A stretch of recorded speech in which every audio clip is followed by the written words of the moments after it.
Joining us on stage, the Lendakari, Mr. Imanol Pradares, the head of the Provincial Council of Vizcaya, Her Excellency Ms. Elizabeth Echanove, and the Mayor of Bilbao, Mr. Juan Maria Burto, accompanied by the Director of the BBVA Foundation, Mr. Rafael Pardo.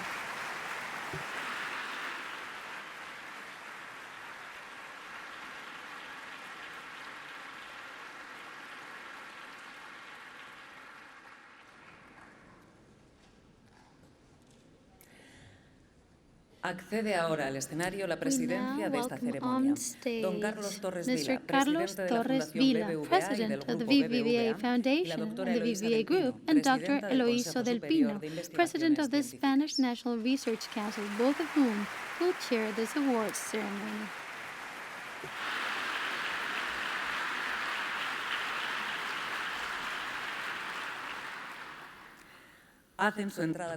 We now welcome on stage the members of the juries.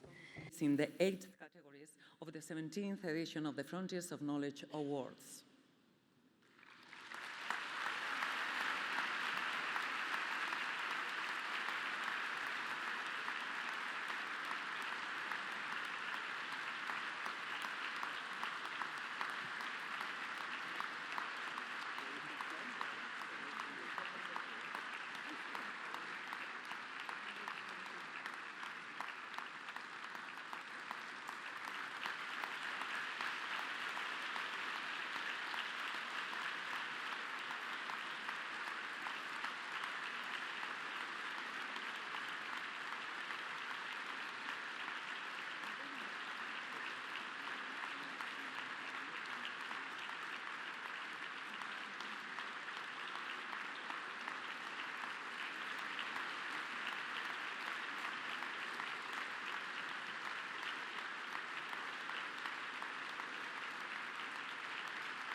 Joining us on stage are the laureates. Edition of the Frontiers of Knowledge Awards, recognized for their fundamental contributions to scientific research and cultural creativity.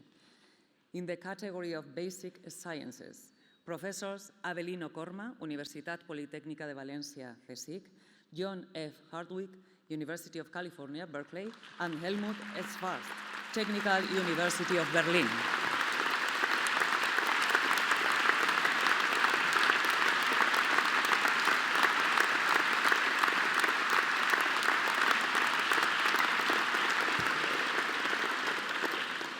In the category of Information and Communication Technologies, Professors Anil Jain, Michigan State University, and Michael A. Jordan, University of California, Berkeley.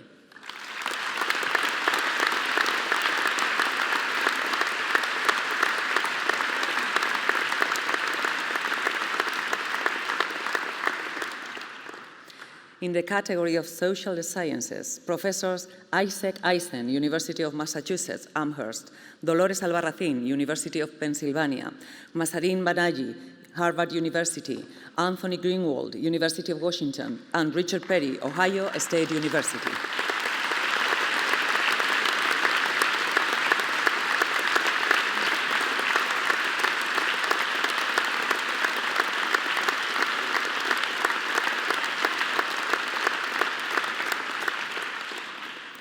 In the category of Humanities, Professor Philip Kicha, Columbia University.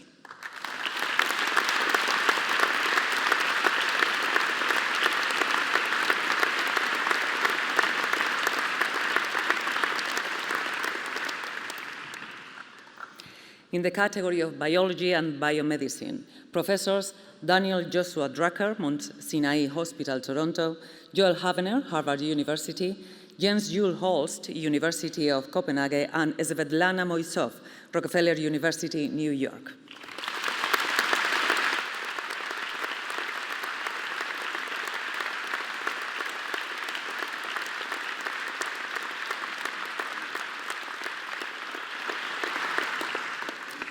In the category of Economics, Finance, and Management, Professors Olivier Blanchard, Paris School of Economics and MIT, Jordi Galí, Centre de Recerca en Economia Internacional and Universitat Pompeu Fabra, and Michael Woodford, Columbia University.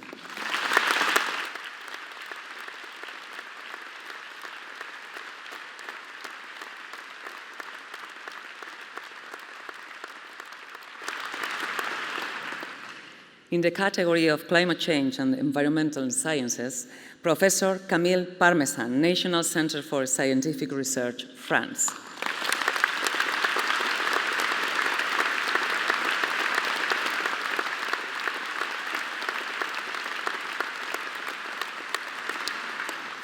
In the category of music and opera, Maestro Toshio Osokawa.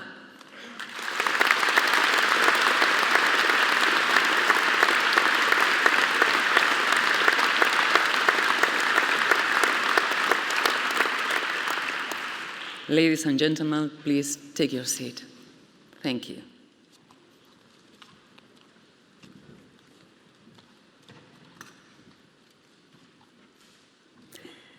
Los premios Fronteras del Conocimiento. Frontiers of Knowledge Awards are based in Bilbao, the city where the BBVA Group was founded in 1857, and where it still has its roots, as the city hosts the headquarters of the BBVA Group and Foundation. BBVA and the city of Bilbao share a history and core values, such as a strong entrepreneurial spirit, a constant drive for innovation to the benefit of all, a commitment to progress based on knowledge, and an open mindset towards a global society. We are honored to open this ceremony with a welcome address on behalf of the Mayor of Bilbao, His Excellency Mr. Juan Mari Aburto, whom I welcome on stage.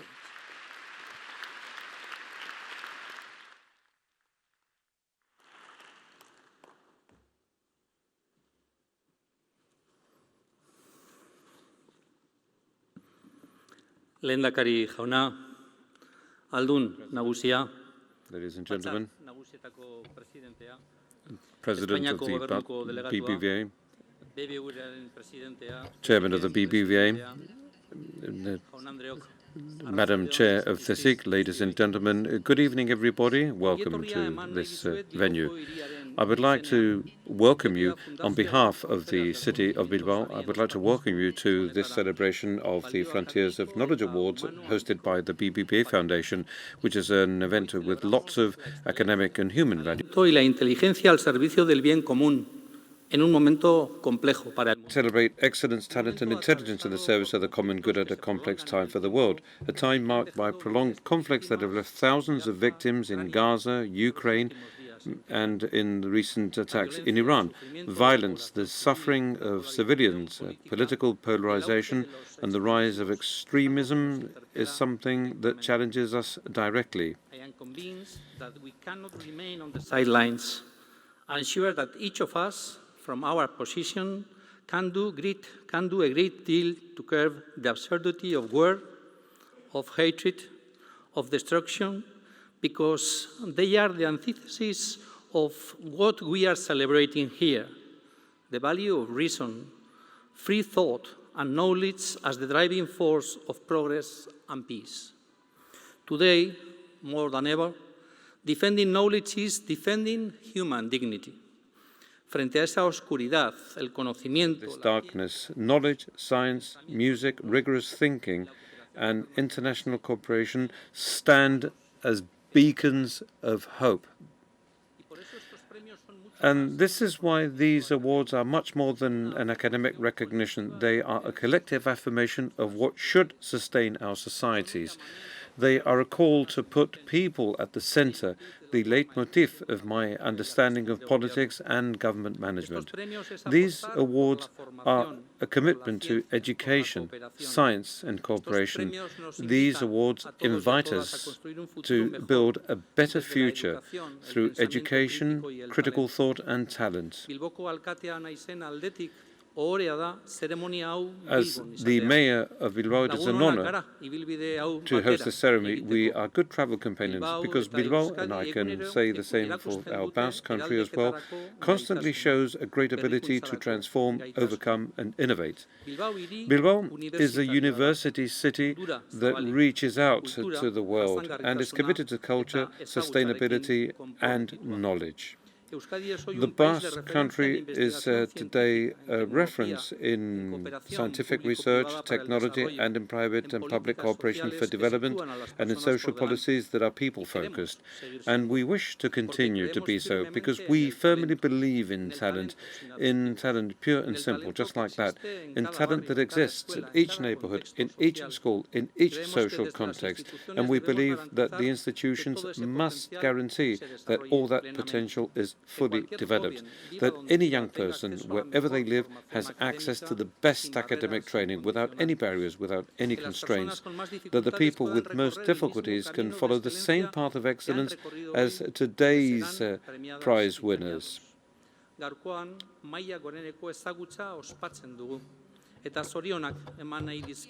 And I would like to congratulate those that represent knowledge here tonight. I would like to congratulate and express my deep admiration for this year's prize winners. The names are already part of the global map of knowledge that we need to continue to expand. Eminencias en diferentes sectores científicos, sociales, eminent figures in different technological, cultural, social, and scientific and other sectors with a common denominator, excellence. Their careers are examples of rigor, work, effort, and long-term vision.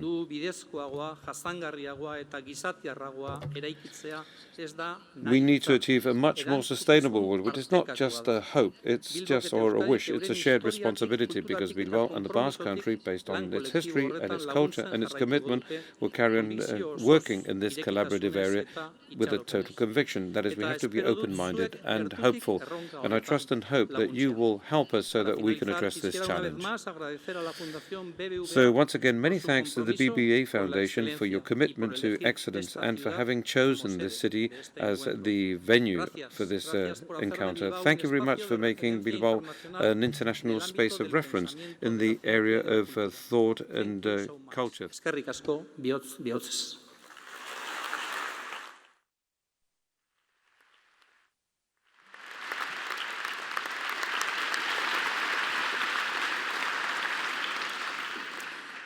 Eskerrik asko, alkate jauna. Thanks very much. Los premios Fronteras del The Frontiers of Knowledge Awards, conceived by the BBVA Foundation 17 years ago, celebrate the universal value of rationality, scientific truth, innovation, and artistic creativity, recognizing outstanding contributions in a wide range of fields that, in addition to broadening our worldview and aesthetic sensitivity, expand our individual and collective opportunities. The 8 categories of the awards reflect the knowledge map of the 21st century: basic sciences, biology and biomedicine, information and communication technologies, climate change and environmental sciences, economics, social sciences, and humanities. Artistic creation in the fields of music and opera of our time are also recognized. In all these fields, particularly significant and wide-ranging advances are distinguished, carried out by one or more individuals with no limitation on the number of recipients. The Frontiers of Knowledge Awards are based on a global nomination process that is entirely open, but numerous candidates from leading universities, research centers, and cultural institutions from all over the world. More specifically, in this 17th edition, a total of 523 nominations were received for the 8 categories. In the preliminary evaluation of the nominations and the selection of the jury members, the BBVA Foundation collaborates with Spain's leading public research institution, the Spanish National Research Council, the CSIC. We are honored to have Dr. Eloisa del Pino, President of the Council, co-chairing the ceremony, which is also attended by other members of her governing team and leading researchers from its institutes and departments. We'd also like to thank 2 leading scientific centers in the Basque Country, TIC Bio Gune and TIC Bio Magune, represented by Professor Jose Maria Mato and many researchers from these centers who, together with the CSIC, collaborate in the pre-assessment and shortlisting of candidates, specifically in the categories of biology and biomedicine and basic sciences. The assessment and final decision on the awards is made by international juries composed of men and women who are leaders in their fields. The independence, objectivity, objectivity and excellence of the juries are decisive factors in the prestige of these awards. On behalf of the CSIC and BBVA Foundation, we would like to express our deepest gratitude to the members of the different juries who were widely represented at this ceremony. The meaning of the Frontiers of Knowledge Awards is represented by an artistic symbol that you will have seen both in the video and in the program, created by the artist and member of the Royal Academy of Fine Arts of San Fernando, Madam Blanca Muñoz. It is made up of intertwining curved lines that suggest the dynamic interrelationship between the different branches of science and culture, represented by the 8 categories of the awards. One more year, Bilbao welcomes this celebration of knowledge as a public good without borders, a universal language that enriches us cognitively and allows us to address the great challenges and opportunities of our time. The citizens of Bilbao and its institutions, the mayor's office, the provincial council, the General Assembly, as well as the best government, are participating in the tribute to the 20 laureates of the 17th edition of the awards. On behalf of the BBVA Foundation, we would like to express our deep gratitude for the exceptional and warm welcome extended to the winners, the members of the jury, and the distinguished national and international guests.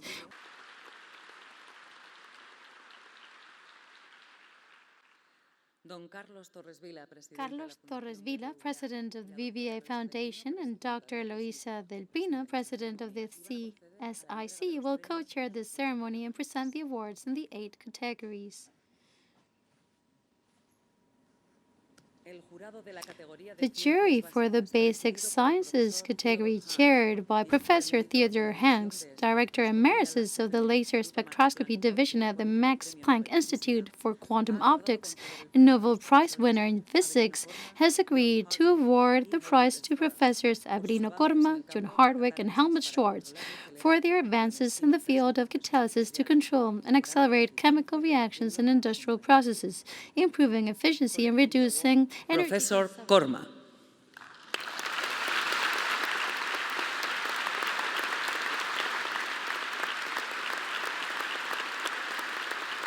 Professor Hardwick.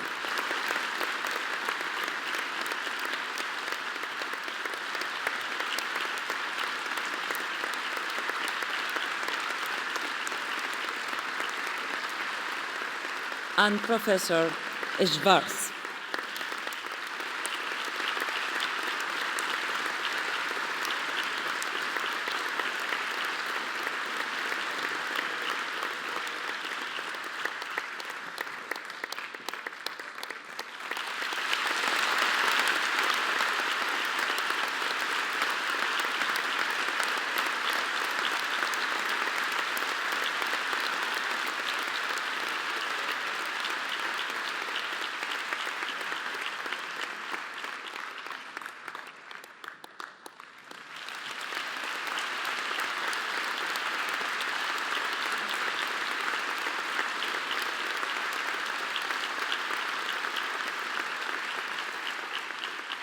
On behalf of the 3 laureates, Professor Hardwick will read the acceptance speech.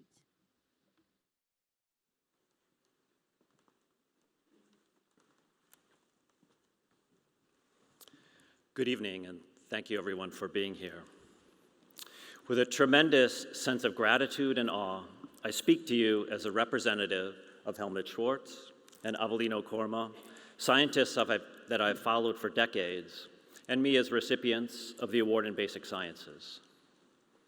We all work in teams with many graduate students, postdocs, and collaborators, and want to make clear that this award is as much for them, maybe more than it is for us. We work in a field of chemistry called catalysis. In everyday language, catalysts make things happen faster, catalyzing change. In chemistry, catalysts are chemicals added to a reaction to make the molecules change faster and form the products that we want. They are matchmakers in a flask, bringing molecules together that would ignore each other in the absence of the catalyst. They cause strong bonds to break and new bonds to be formed in ways and at places on the molecule that would not happen in the absence of a catalyst. Catalytic systems contain a dazzling array of individual reactions occurring at the same time at various speeds, but in a specific order. The three of us and our coworkers have sought to reveal these invisible molecular events and to use this information to make practical catalysts that can change people's lives. After all, catalysis is immensely practical. Catalytic reactions are required for more than a third of the sum of the global GDPs, making products from fuels to food to pharmaceuticals and everything in between. Catalysts can be solids containing collections of metal atoms that operate on gases. These solids can cleave long chains of carbon atoms selectively into short units of just 2 or 3 carbons to be used in part to produce over half of the world's plastics, preserving your food or lightweighting your vehicle. Or they can take straight carbon chains and install branches to create fuels with high octane ratings for the same vehicle. They can even convert non-edible food mass into biomass into the same fuel. What I am describing here is the work of Avelino Corma. Catalysts can also dissolve in a liquid to join 2 complex molecules to form even more complex molecules used to treat human diseases, including various cancers, HIV, hepatitis C, or depression. They can cleave one chemical bond among many that are typically more reactive, using a single metal atom surrounded by organic material that controls how that metal cuts the bonds like tiny chemical scissors. They install the parts of organic molecules that make them bind to proteins and, for example, destroy a virus, or even make them transport positive charge to make the images appear on your watch or your phone. Here, I'm describing the work of my own research group. Because most catalysts contain metals, those elements that are in the middle of the periodic table, like platinum, iron, or titanium, embedded within other metals or embedded within carbon-based units, and sometimes dissolved in a solvent, we want to reveal the connections between the essence of these metal ions and their reactivity, without all of those surrounding components. This goal is challenging for many reasons, but Helmut Schwartz has designed experiments to gain this information. He uses metal ions in the gas phase, reacting with small molecules to uncover the intrinsic reactivity underlying the world's most important chemical processes. All three of us are inspired by how chemistry as a central science touches so many aspects of our lives. Our teams work to improve chronic human diseases, a topic in this year's prizes, tackle global environmental issues like climate change, another topic of this year's prizes, and even begin to predict chemical reactivity using machine learning, another topic of this year's prizes. These connections are why catalysis has such a large impact on our world economy and our well-being. I noted that we work in teams, and the young people entering our labs today are breathtakingly talented. Young scientists today benefit from an abundance of new tools and resources. They learn rapidly and adapt quickly to emerging challenges. They integrate diverse adjacent fields, machine learning, climate science, molecular biology, into their research with ease. This intellectual power makes me optimistic about our long-term future in the basic sciences.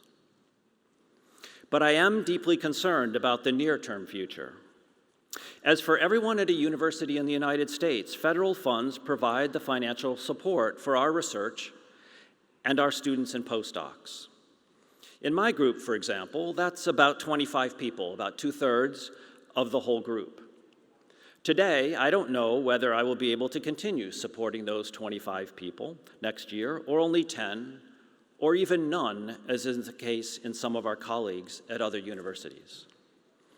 This uncertainty does not arise from questions about the quality of our scientific research. It comes from actions taken by a federal government and future decisions that will be made by courts, not whether we can find the right metal to make molecules do what we want or design experiments to see how they work.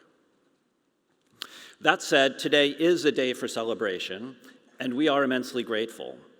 First, I want to say how strongly we appreciate the support of the BBVA Foundation and their recognition of accomplishments in all of the sciences, from social sciences to the basic sciences.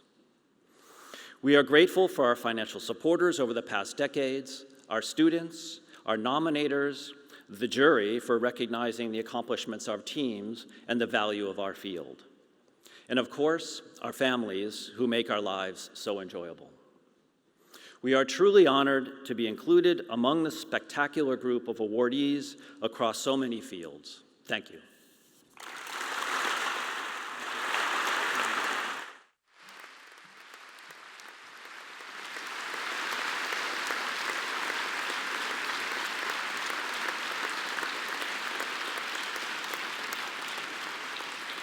Thank you very much, professors. El jurado de la categoría de tecnologías de la The información y jury la for the comunicación, Information and presidido por Communications Technologies category, chaired by Professor Jos van der Waal, Honorary President of the Royal Flemish Academy of Sciences and Arts of Belgium and Professor in the Department of Electrical Engineering at the Catholic University of Leuven, has agreed to award the prize to Professors Anil Jain and Michael I. Jordan for fundamental contributions to machine learning with wide-ranging applications from biometrics to Professor Jen.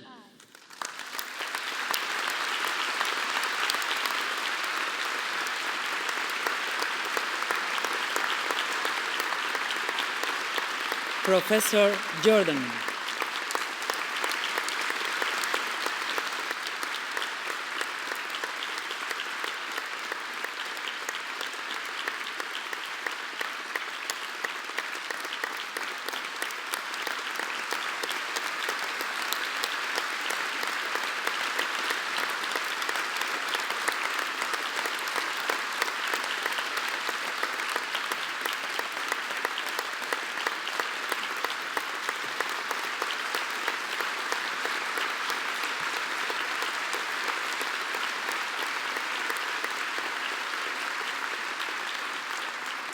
En nombre de los dos galardonados, lee el discurso de aceptación el Professor Jordan will read the acceptance speech.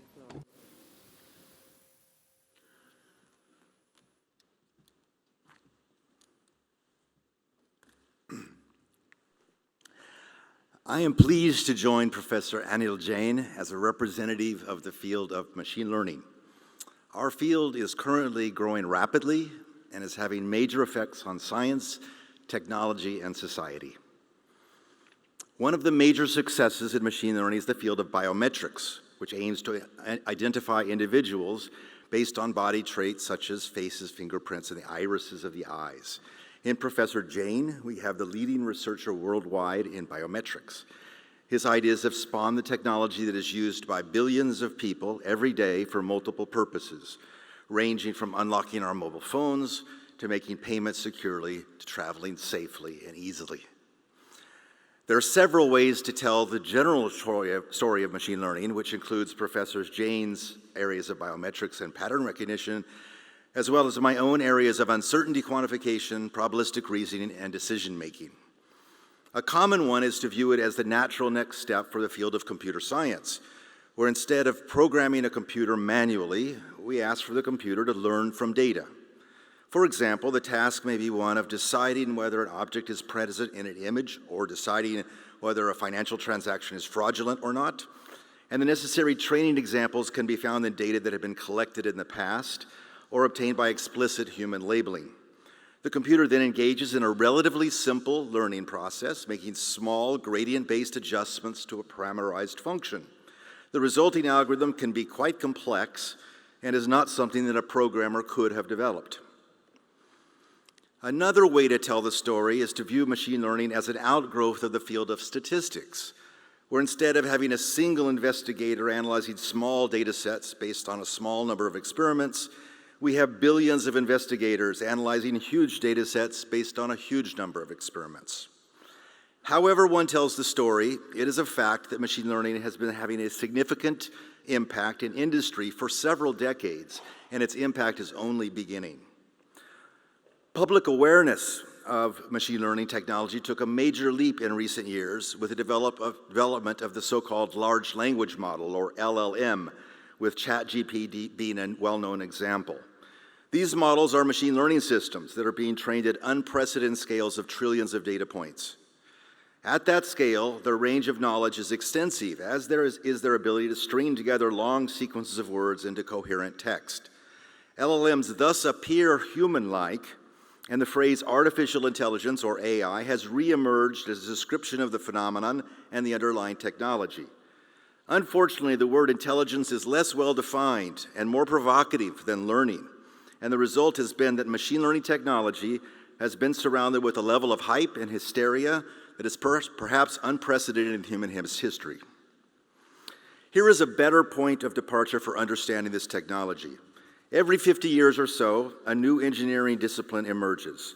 In the 1940s, chemical engineering emerged from quantum mechanics and fluid mechanics, making it possible to design and build factories that produced chemical products at scale. Electrical engineering emerged 50 years earlier, building on electromagnetism and making it possible to bring power and light to cities and countries. It took decades for society to develop, deploy, regulate, and exploit these technologies to the fullest. What we are seeing now is the emergence of a new engineering field, one that builds on a half-century of developments in computer science, statistics, and related fields. Its factories are the planetary-scale networks and data flows that unite all of us and underpin commerce, healthcare, transportation, and entertainment.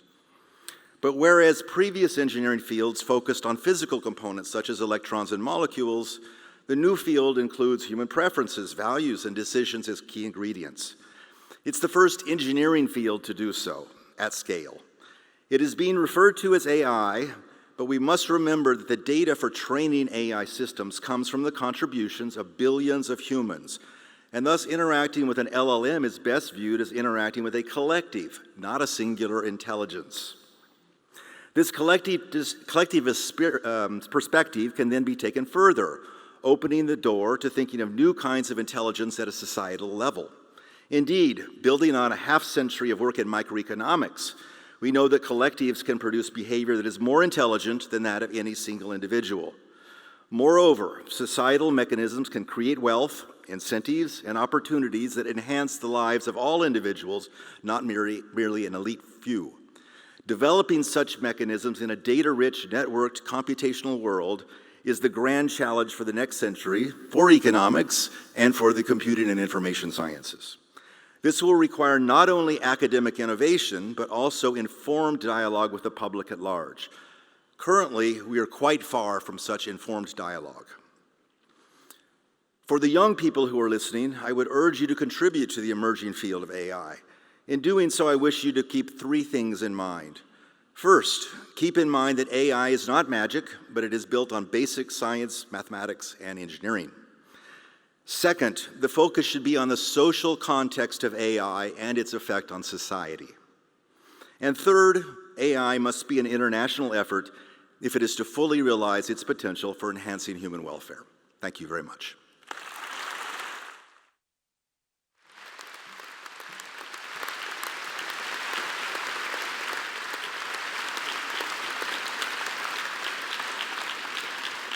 Thank you very much, professors.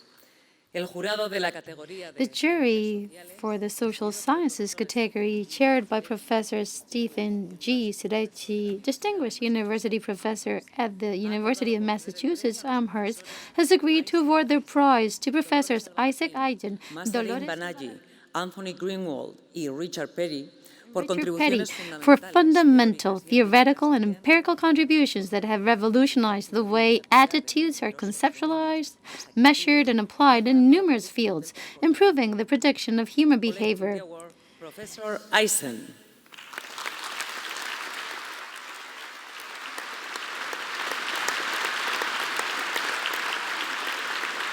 Professor Albarracín.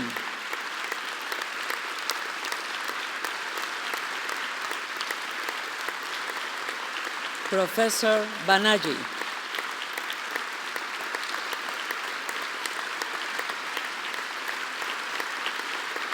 Professor Greenwald.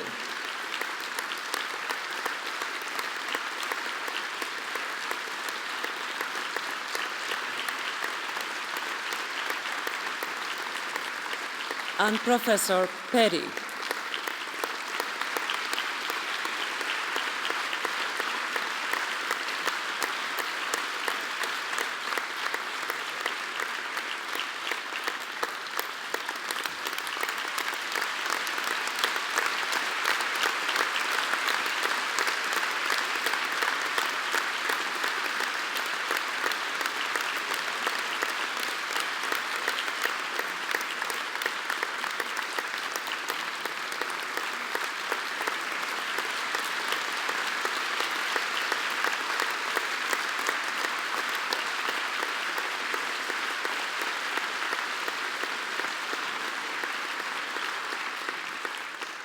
On behalf of the 5 award winners, Professor Albarracín will read the acceptance speech.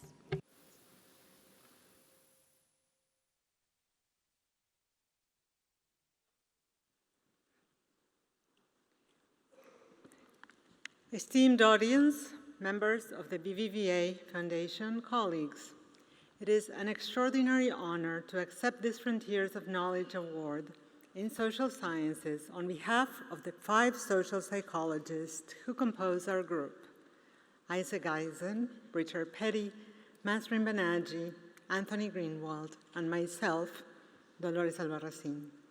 We thank the BBVA Foundation, its selection committee, and the colleagues who nominated us for this recognition.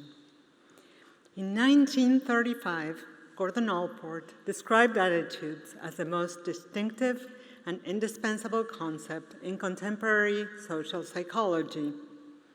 They are defined as evaluations, what we like or dislike, what we approve or disapprove of, and offer a compelling framework for understanding and influencing human behavior, from consumer preferences to racial prejudice, to voting, to health decisions, to environmental conservation, to violence. In less than a century, social psychologists have figured out how to measure attitudes, how to change attitudes, and how attitudes impact behavior.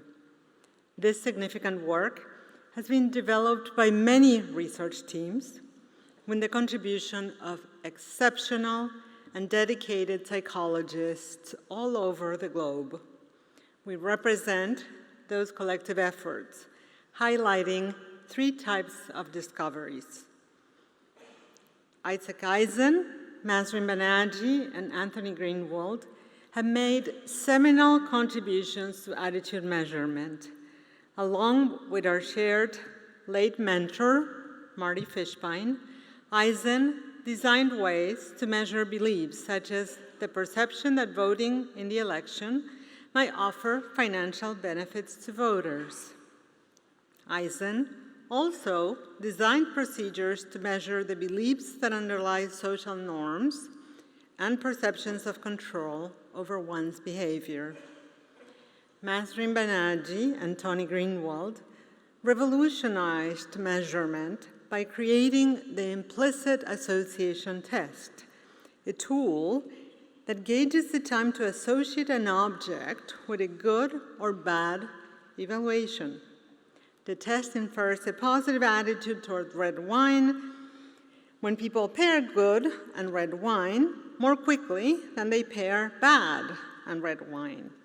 These measurement procedures have been extensively refined to assess attitudes people try to hide, most notably racial prejudice, and the types of sexist attitudes that can reduce women's pursuit of careers in STEM fields.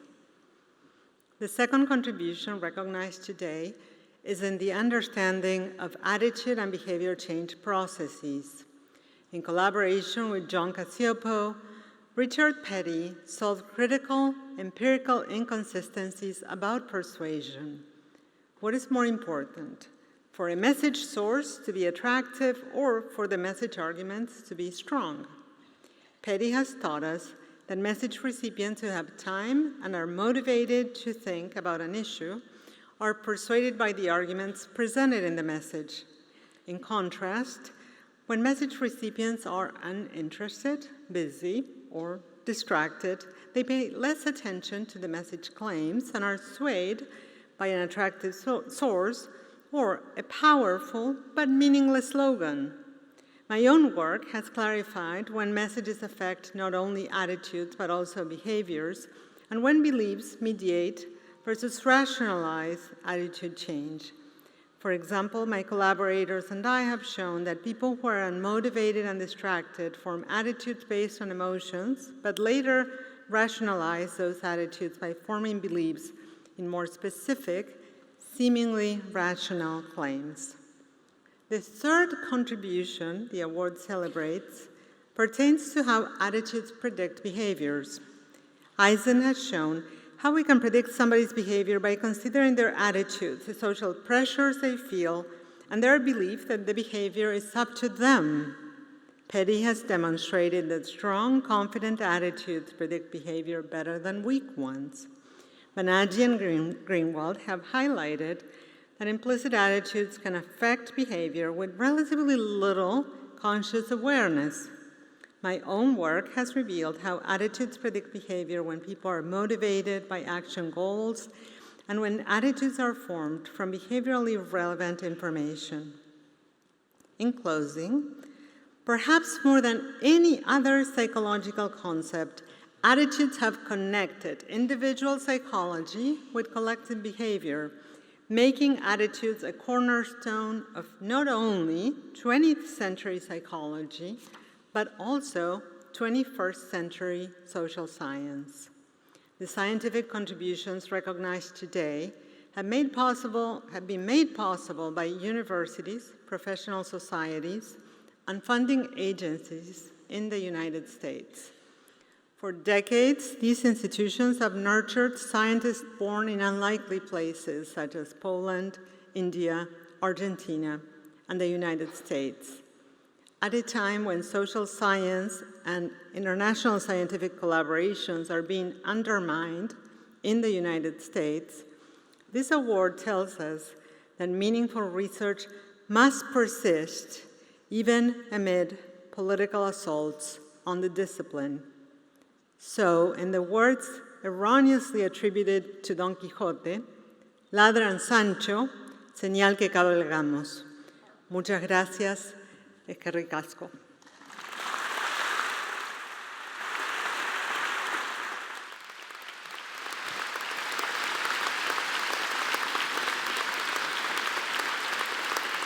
Professors, thank you.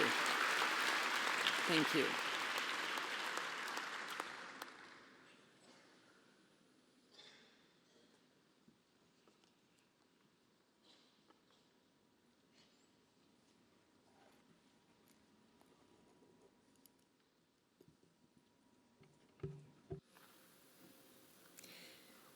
The jury for the humanities category, chaired by Professor John Dupré, Professor of Philosophy of Science at the University of Exeter, has agreed to award the prize to Professor Philip Kitcher, whose philosophical work has shed light on a wide range of fundamental issues of our time, highlighting the connections between humanities and science. Professor Kitcher.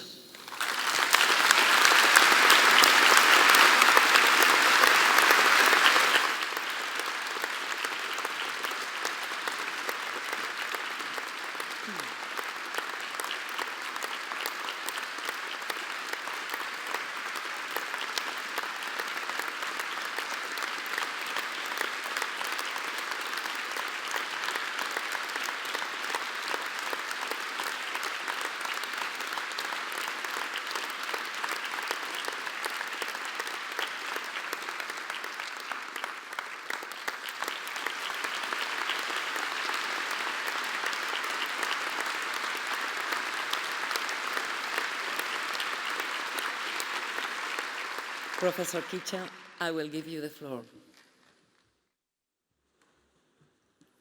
I am most grateful to the BBVA Foundation, to those who have supported my nomination, and to the members of the Humanities Committee for the high honor of this award. It is both encouraging and humbling to follow in the footsteps of scholars I admire and from whom I have learned much. Thank you. My intellectual trajectory can easily appear to be something of a random walk. I was trained in mathematics, and that's where my first ventures in the history and philosophy of science were focused. Early in my teaching career, however, a student's question prompted me to explore the life sciences, where I found a treasure trove of interesting philosophical issues. Among them, I tried to explain to a broader public why the attacks on Darwinism were misguided, but equally, why efforts to translate evolutionary theory into a deterministic account of human nature and human conduct were flawed. Then, in the early 1990s, I was invited by the United States Library of Congress to write a report on the ethical and social consequences of the Human Genome Project. Writing that report and the book that emerged from it changed the direction of my thinking.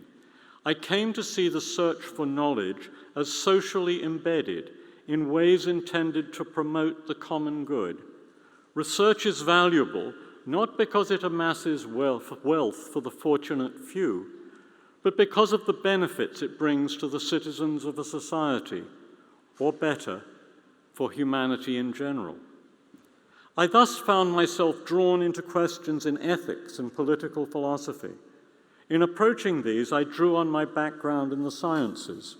My studies of evolution, primatology, anthropology, and human history had taught me that human ethical life must be tens of thousands of years old. To understand our ethical practices, I believe that we should consider how they might have evolved. Instead of beginning with some grand ethical theory, I focused on the ways in which ethical life has grown out of a capacity that we share with our evolutionary cousins, the chimps and the bonobos, the capacity to identify the plans of our fellows and to facilitate them. Darwinian evolution has bequeathed to us a limited version of this capacity. Ethical life has amplified it. That amplifier has made us the species we now are. From this guiding idea, much of my recent work has flowed.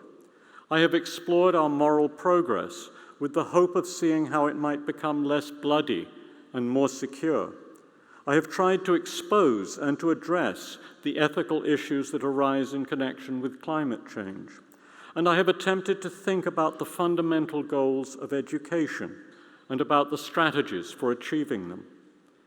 During the past decades, the issues I have wrestled with have come to seem ever more urgent. Dangers threaten some of the moral advances we've made. Efforts to act to ensure a relatively habitable planet for our descendants set inadequate targets and then fail to meet them. Some nations pursue educational policies that view young people as to be fed into an industrial machine to achieve maximal productivity. Around the world, societies seem to fasten on simplified measures of well-being derived from a crude picture of humanity. Any commitment to ethics in politics, expressed in crafting measures to advance the common good, seem to have been eroded.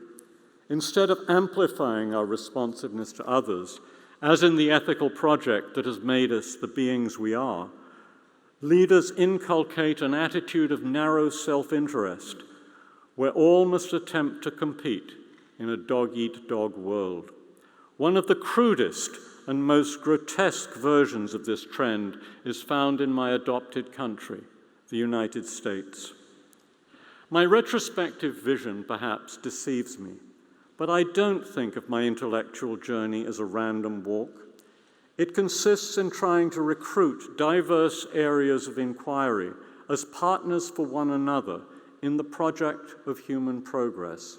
The sciences and the humanities should be mutually complementary. Throughout my career, I have sometimes reflected on scientific questions from the perspectives of philosophy, history, literature, and the arts. At other moments, I have drawn on the sciences to tackle an issue in the humanities.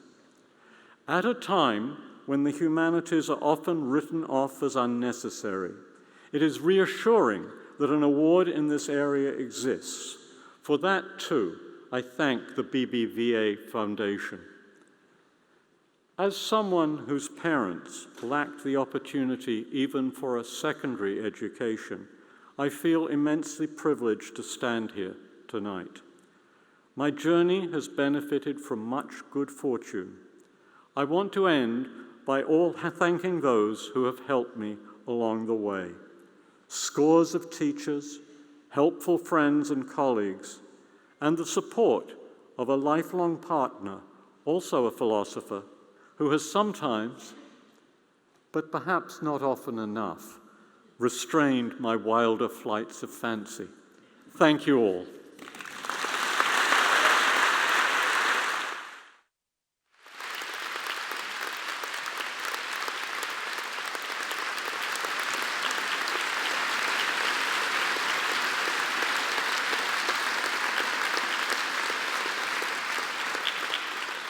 Thank you very much, Professor. El jurado de la categoría de The jury for the biology and biomedicine category, chaired by Professor Lee Shilatifad, professor of biochemistry and pediatrics at Northwestern University in Chicago, has agreed to award the prize to Professors Daniel Joshua Drucker, Joel Havener, Jens-Jules Holz, and Svetlana Mosov for fundamental biological discoveries that have enabled the development of new therapies to treat both type 2 diabetes and obesity. Professor Drucker.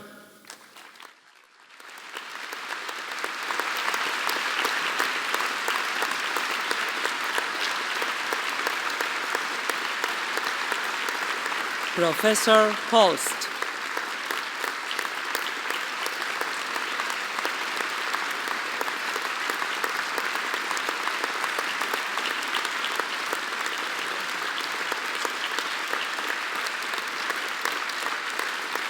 Professor Moisov.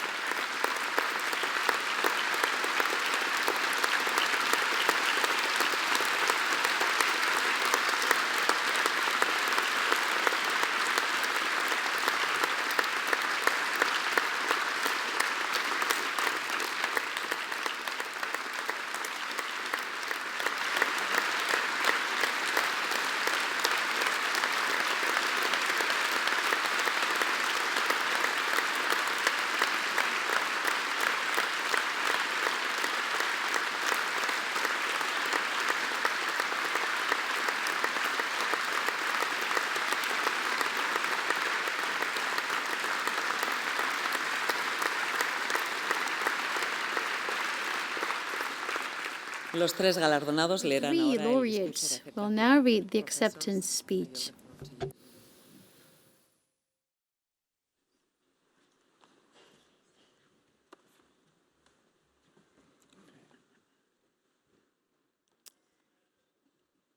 We, Daniel Drucker, myself, Joel Havner, who can't be here tonight, Jens-Jules Holst, and Svetlana Mosov, the recipients of the BBVA Foundation Frontiers of Knowledge Award in Biology and Biomedicine, are truly delighted and deeply honored by this recognition of our fundamental science, establishing the biological foundations for new classes of metabolic medicines based on GLP-1 action. Glucagon-like peptide 1, or GLP-1, has emerged as one of the most important hormonal discoveries in metabolic disease since the discovery of insulin in the 1920s. GLP-1 is a gut-derived incretin hormone that enhances glucose-stimulated insulin secretion from the pancreas while suppressing glucagon. It slows the rate of gastric emptying and simultaneously reduces appetite. These discoveries have supported the development of GLP-1 medicines to lower glucose for the treatment of people living with type 2 diabetes and for generating unprecedented weight loss in people living with obesity. The discovery of the first putative GLP-1 peptide sequence was made during the very early days of molecular biology in the 1980s, starting with the cloning of the cDNAs for anglerfish proglucagon. Two glucagon-related sequences were predicted by examination of the DNA sequences. With the carboxy-terminal peptide sequence flanked by dibasic amino acids, characteristic of pro-hormone cleavage sites. Subsequent characterization of the mammalian proglucagon cDNAs and genes revealed the potential liberation of 2 glucagon-related proteins that corresponded to small peptides, subsequently renamed glucagon-like peptide 1, or GLP-1, and glucagon-like peptide 2, or GLP-2. The generation of antibodies and the development of radioimmunoassays for detection of GLP-1 and GLP-2 enabled the demonstration that GLP-1 and GLP-2 were indeed liberated from the larger precursor proglucagon with multiple molecular forms of GLP-1 identified. Notably, GLP-1, we call it 1 to 37, as well as GLP-1 7 to 37 and GLP-1 7 to 36 amide were found to be generated from proglucagon predominantly in the gastrointestinal tract. Critically, the larger forms of GLP-1 were not bioactive. In contrast, the 2 N-terminally truncated forms, GLP-1 7 to 37 and GLP-1 7 to 36 amide, were found to be potent stimulators of glucose-dependent insulin secretion in multiple species, including humans. Hence, GLP-1 was identified to be a gut-derived incretin hormone released from the gut upon food ingestion and potentiating insulin secretion to maintain appropriate glucose disposal. Collectively, these findings establish the potential utility of developing medicines based on GLP-1 that would stimulate insulin, lower blood sugar, and be useful as therapy for type 2 diabetes. The first GLP-1 medicine approved for the treatment of type 2 diabetes was introduced in 2005, 18 years after the publication of the first papers describing the actions of GLP-1. Subsequent preclinical studies in 1996 and 8 demonstrated that GLP-1 reduced food intake, leading to weight loss with sustained administration. These observations, later confirmed in people, set in motion the efforts to develop stable forms of GLP-1 medicines for use as weight loss therapies for people with obesity. The first GLP-1 medicine approved for weight loss and for treatment of obesity was approved in 2014, 18 years after the first preclinical studies reported that GLP-1 medicines actually produced weight loss.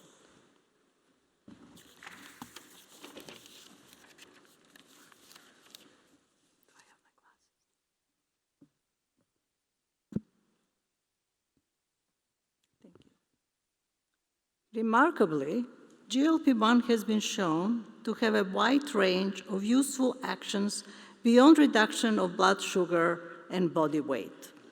These include lowering of blood pressure and reduction in rates of heart attacks, strokes, and death from cardiovascular causes.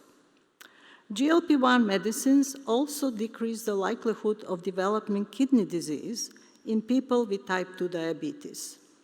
They have been shown to improve breathing in people with obstructive sleep apnea, help people with blood vessel disease walk further with less pain, and reduce the severity of knee osteoarthritis, heart failure, and metabolic liver disease. Ongoing trials are examining the potential utility of GLP-1 medicines in people with substance use disorders, such as excess smoking or alcohol use, as well as in individuals with neurodegenerative disorders, such as Parkinson and Alzheimer's disease. A wave of innovation is ushering in a broad range of new GLP-1 medicine, offering more powerful options for people with metabolic disorders. Collectively, the basic science discoveries encompassing molecular biology and gene cloning, peptide chemistry, physiology, and pharmacology, leading to the discovery and characterization of GLP-1, coupled with translational biology and clinical investigation, has fostered the development of multiple new medicines with a range of unanticipated and unprecedented benefits that are improving the quality of life and health of people challenged by a wide range of chronic metabolic disorders. Thank you.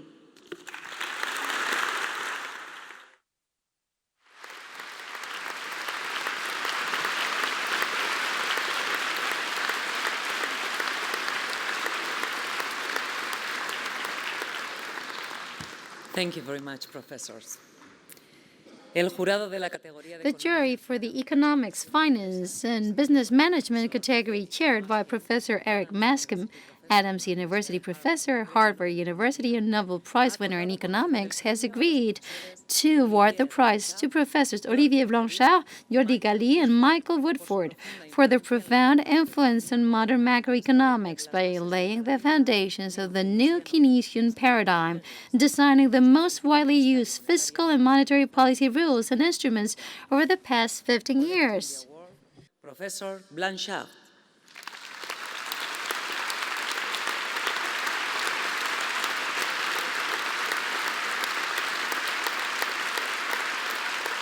Professor Galí.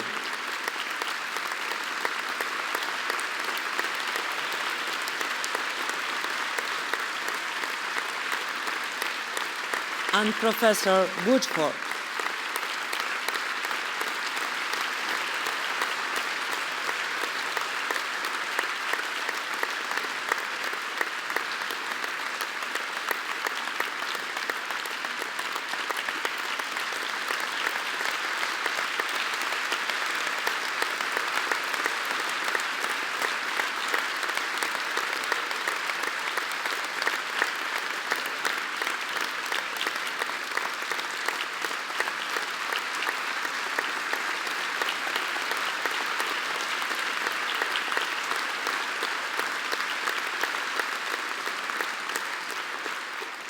En nombre de los tres galardonados, lee el discurso de aceptación el profesor Woodford. Will read the acceptance speech.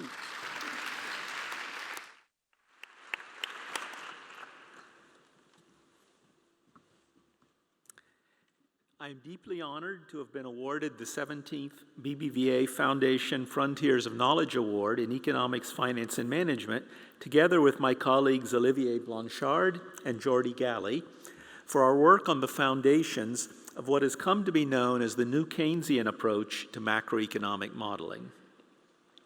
Our work has sought to provide a coherent analysis of the effects of monetary and fiscal policies in an imperfect world in which, owing to the presence of a variety of cognitive and institutional frictions, carefully calibrated public policies can help the private sector to more efficiently adjust to economic disturbances. Mid-20th century Keynesian macroeconometric models fell into some disrepute after the stagflation of the 1970s, which they were felt to have poorly described. Critics stressed two key limitations of those models as responsible for this failure. First, a lack of adequate attention to the endogenous determinants of wage and price inflation. And second, a lack of attention to the role of private sector expectations in shaping macroeconomic outcomes, and to the way in which those expectations should predictably shift in response to changing economic conditions. Our work has developed a new generation of quantitative macroeconomic models, known as new Keynesian models, which derive household and firm behavior from intertemporal optimization, thus taking account of expectations, and that model wage and price adjustment to changing conditions. These models nonetheless take account of important imperfections in the market mechanism that are crucial for understanding the role of stabilization policies. They allow for imperfectly competitive markets and hence for market power on the part of both firms and labor unions, which allows the adjustment of wages and prices to be attributed to the decisions of identifiable economic agents, and thus dependent on the objectives and beliefs of those parties. Crucially, new Keynesian models also posit that wage and price setters do not instantaneously reconsider their demands at each moment, but instead economize on information and decision costs by leaving wages and prices fixed for variable intervals of time. The resulting models are in much greater conformity with observed economic time series than a simple model of intertemporal competitive equilibrium would be, allowing a revival of the program of macroeconometric modeling by policy institutions such as central banks, while providing this activity with firmer theoretical foundations. The models also imply that monetary and fiscal policies can substantially affect the way the economy responds to unexpected economic developments, and that well-designed policies can do much to improve the stability of both prices and economic activity. While these new Keynesian models imply a scope for economic stabilization, similar to that of the earlier Keynesian models, they differ importantly in the role that they assign to private sector expectations, and hence to private sector understanding of the policy environment in determining economic outcomes. The new models provide an explanation for the importance of transparency and predictability of central bank policies, and the advantages of credible commitment to clearly articulated targets, as in the case of central banks with explicit inflation targets. They emphasize the importance of communication policy as a dimension of stabilization policy, and provide an analytical framework that has helped to shape the communications policies of central banks. The practical relevance of this framework became especially clear during the global financial crisis of the late 2000s, when the leading central banks found themselves unable to provide sufficient economic stimulus through their standard tool of reductions in a short-term interest rate, owing to their having reached an effective lower bound on such interest rates, while aggregate spending remained inefficiently low. Forward guidance, explicit communication about policy intentions, became an important substitute for and complement to immediate policy actions. And the new models provided important guidance to central banks in shaping novel communication strategies appropriate to these unprecedented conditions. The three of us have had important roles in developing the foundations of this framework and in the earliest demonstrations of its empirical relevance. Others since have developed the framework further, perhaps most notably Ben Bernanke and Mark Gertler, who are BBVA Foundation Frontiers of Knowledge laureates in the 13th edition of these awards, who in work together with Simon Gilchrist extended the basic new Keynesian model to take into account imperfections in financial contracting, a crucial extension for analyzing aggregate demand management under circumstances like those of the financial crisis. More recent work introduces household income heterogeneity, allowing analysis of the consequences of aggregate demand stabilization for inequality and of the implications of social insurance policies for aggregate demand. I believe that these extensions further demonstrate the fruitfulness of the basic framework that we introduced. Let me conclude by expressing the gratitude of all three of us to the BBVA Foundation and to the members of the jury for honoring us with this prestigious award. It is a great recognition and one that we hope will provide encouragement to young researchers to strive to address fundamental questions about our subject.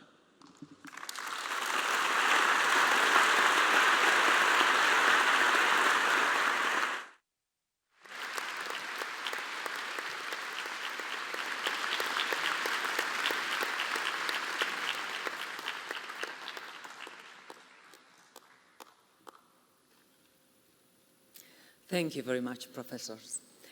The jury for the Climate Change and Environmental Sciences category, chaired by Professor Bjorn Stevens, director of the Max Planck Institute for Meteorology, has agreed to award the prize to Professor Camille Parmesan for demonstrating the impact of global warming on the geographical displacement of species, laying the foundations for the ecology of climate change. Professor Parmesan.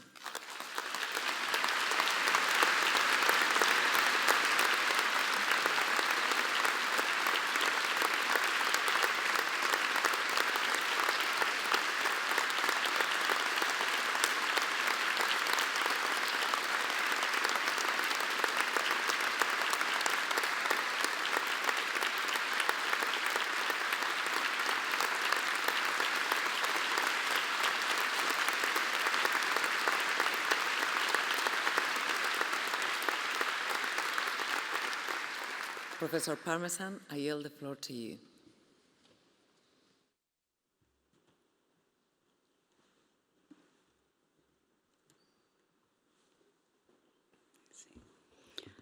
I am delighted and honored to receive this award in climate change and environmental sciences. I want to thank the BBVA Foundation for their recognition of the importance of climate change, and through their awards for helping to enlighten the public on the importance of science to their own lives as well as to society as a whole. I also want to thank my family for coming all the way from Texas to be here with me. And I want to express my deep gratitude to my husband and colleague of 40 years for his bedrock of support and endless encouragement. Finally, I want to thank President Macron for inviting me to France through his Make Our Planet Great Again program, where I've been warmly welcomed by the scientific community, as well as by my village in the foothills of the Pyrenees. I grew up in Texas in the Star Trek generation, and this was a time of the first landings on the moon, with scientific discoveries regularly making headline news. For young people, the world seemed on a positive trajectory of better lives for everyone, a future full of hope and peace and discovery.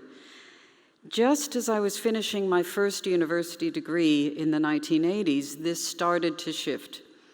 Universities have increasingly been labeled as elitist, scientists have been attacked as out of touch with the common person, and I've witnessed a gradual erosion of respect for science. This award is especially relevant now in light of increasing disinformation about not only climate change, but science in general. The work for which I'm being awarded was spearheaded by a grant from NASA, but really bloomed when I joined the Intergovernmental Panel on Climate Change, IPCC, in 1997. It was clear that global leaders needed to know the extent to which climate change was already impacting the natural world. This was a difficult task because there are so many activities of humans that are affecting wildlife. How do you tease them apart? I took advice from the great detective Sherlock Holmes, who said, "When you have eliminated the impossible, whatever remains, however improbable, must be the truth."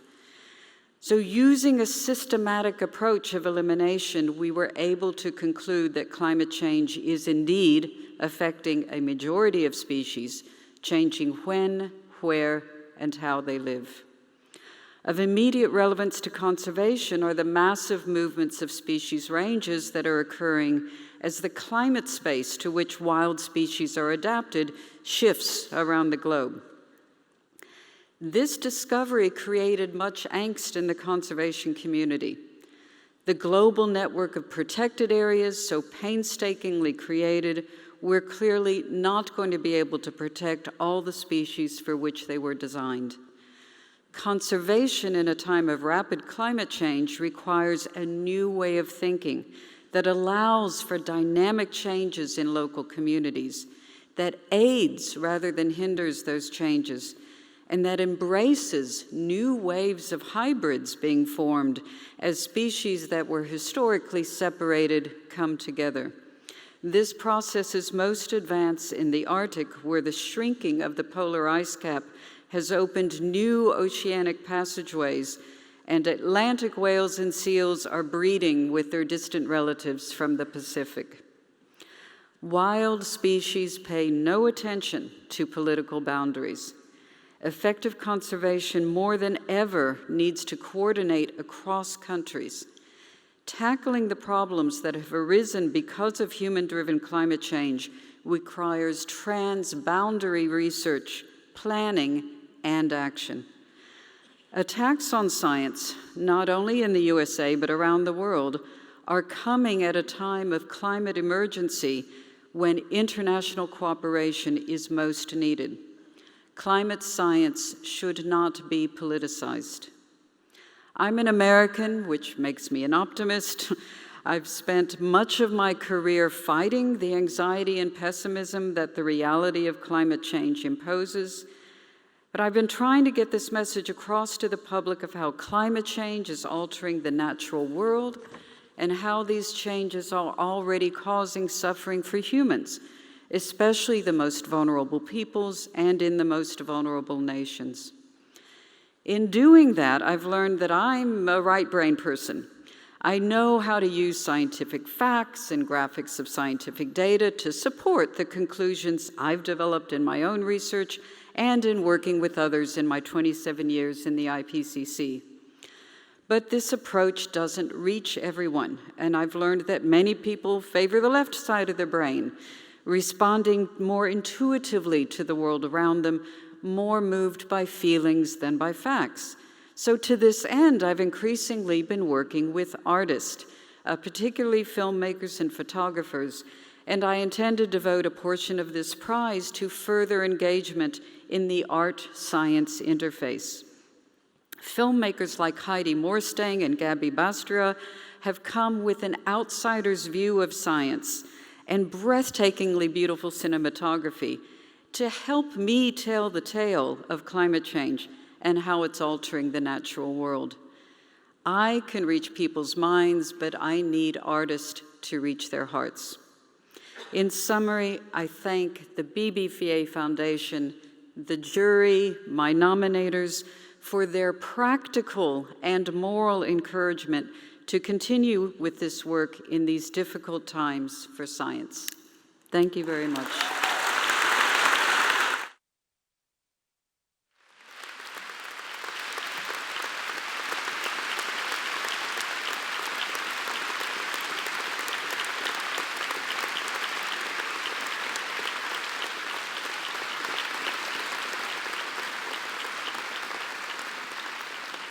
Thank you very much, Professor. The jury for the music and opera category, chaired by Dr. Gabriela Ortiz Torres, composer and professor of composition at the National Autonomous University of Mexico, has agreed to award the prize to Maestro Toshio Osokawa for the extraordinary musical and cultural significance of his extensive output, which has masterfully integrated Japanese aesthetic traditions into works of universal scope, Japanese aesthetic traditions with avant-garde Western techniques and motifs. Maestro Osokawa.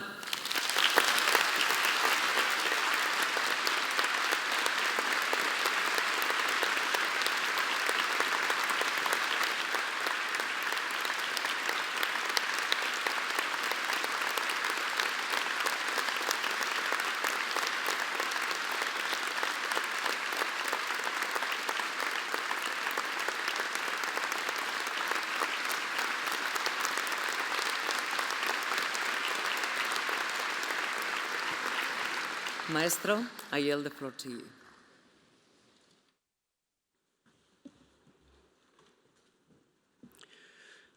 今回このような偉大な賞をいただき、BBVA ファンデーションの関係者の皆さんに心から感謝いたします。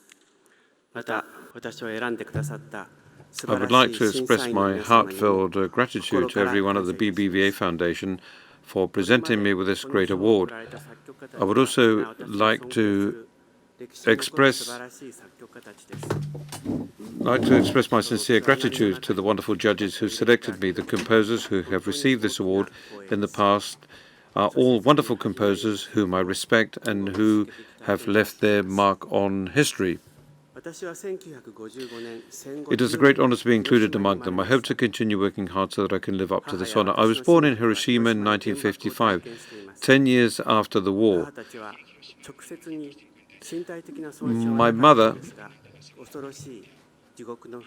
My mother and some of my relatives experienced the atomic bombing of Hiroshima.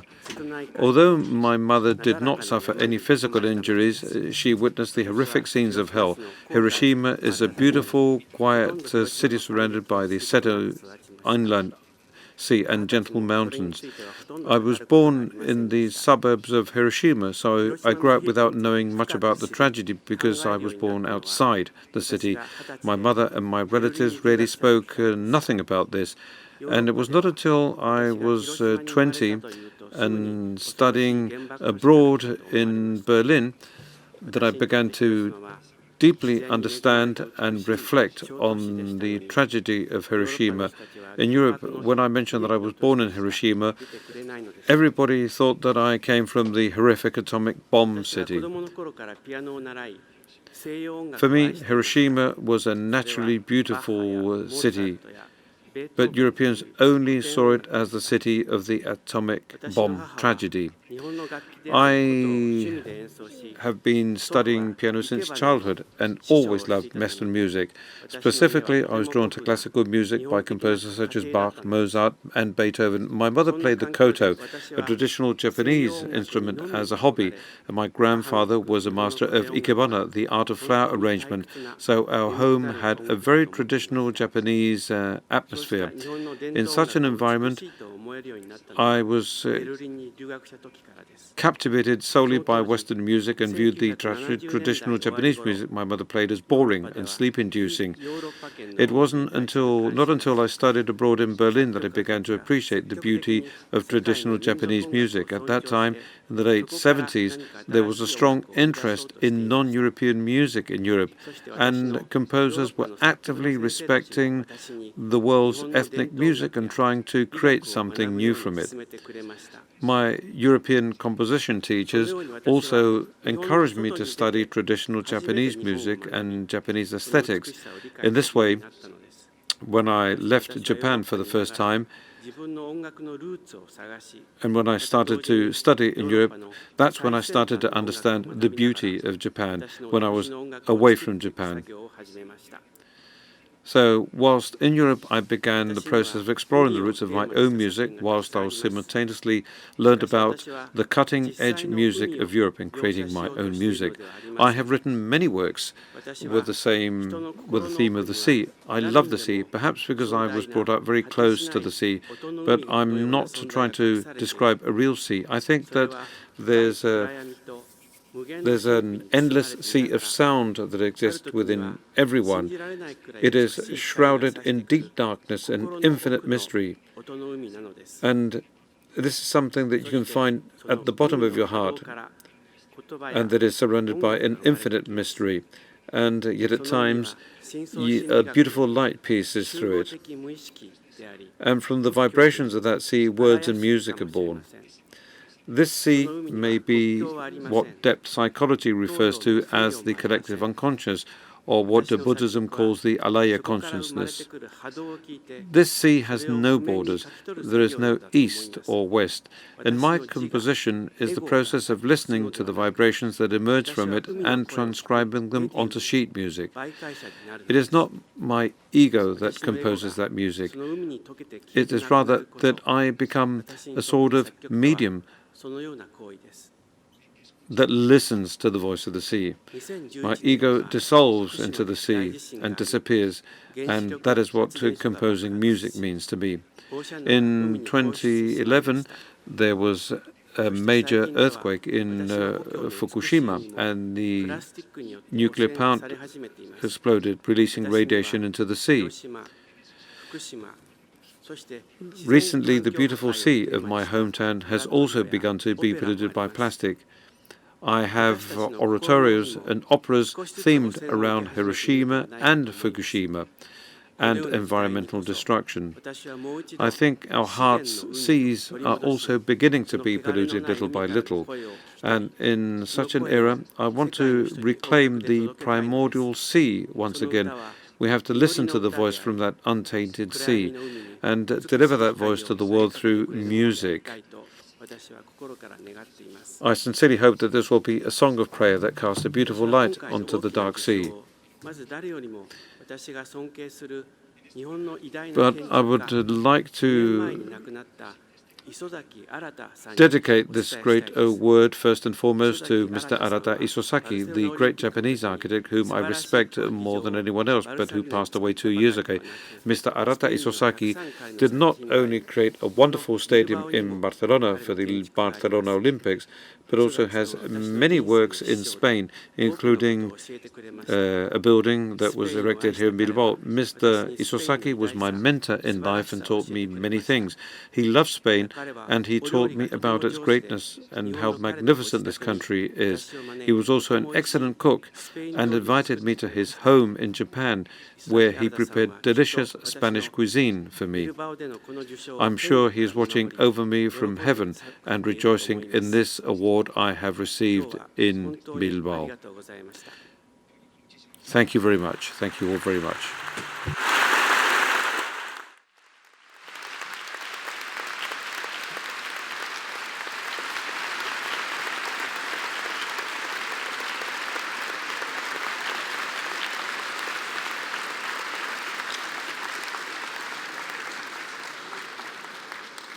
Thank you very much, Maestro. Our warmest congratulations. Nuestra más sincera enhorabuena y profundo agradecimiento a todos los premiados. Muchísimas gracias.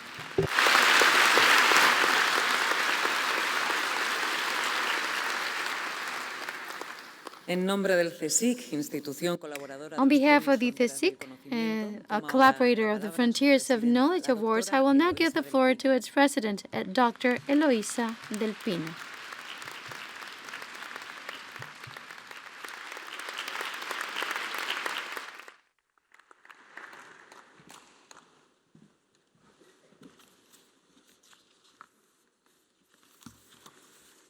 Lehendakari, delegada del Gobierno de España. Lehendakari, delegate of the government of Spain, Mayor of Bilbao, Head of the Provincial Council of Biscay, President of the General Assembly, President of the BBVA Foundation, dear Carlos, Director of the BBVA Directorate, Mr. Rafael, authorities, members of the jury, laureates. The 17th edition of the BBVA Foundation Frontiers of Knowledge Awards has recognized this year an exceptional, extraordinary group of scientists who share a common aspiration to gain a deeper understanding of the behavior of the social and natural world, its causes and its consequences.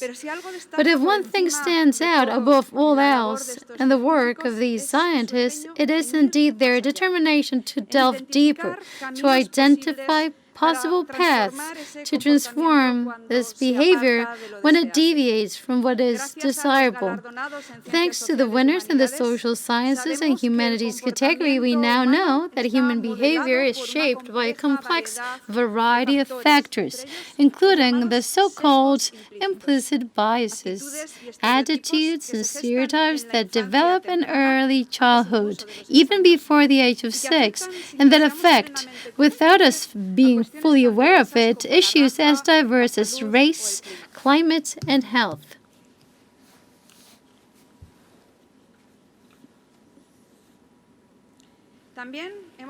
We have also learned that the behavior of individuals and companies in the economic sphere, for example, when we decide to buy a house, save, or invest our money, depend in part on the optimistic or pessimistic expectations that the institutions that govern us help to shape about the future. In the field of natural sciences, the prize has been awarded to research that has shown that once other variables have been controlled, climate change is altering also the behavior of flora and fauna. As one of the winners points out, species that are migrating north and to higher altitudes on the planet are telling us something with their movements. The Earth is changing faster than species can adapt. In basic sciences, the 3 laureates have also analyzed behavior, in this case of chemical reactions. To do this, they have had to find out how the so-called aristocratic atoms actually operate in the reaction. Similarly, the award-winning scientists in biology and biomedicine have managed to understand how a peptide, GLP-1, works together with others in our body.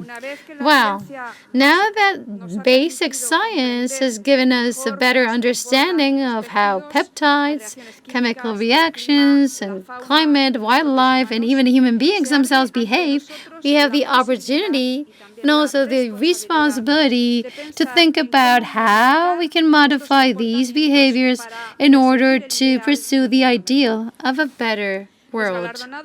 The laureates have done just that. They have thought about how to prevent implicit biases from leading health or justice officials to make decisions that are biased, random, racist, sexist, or harmful to the opportunities of other beings on our planet. We must, as one of the award winners suggests, broaden the basis for collaboration among humans, a goal that, according to evidence, can be achieved through multiple strategies, from creating spaces where people can deliberate at length, because the award winners show that when there's a lack of time, emotion prevails over reason, to empowering people to perceive themselves as functional beings, capable of behaving as they truly aspire to do.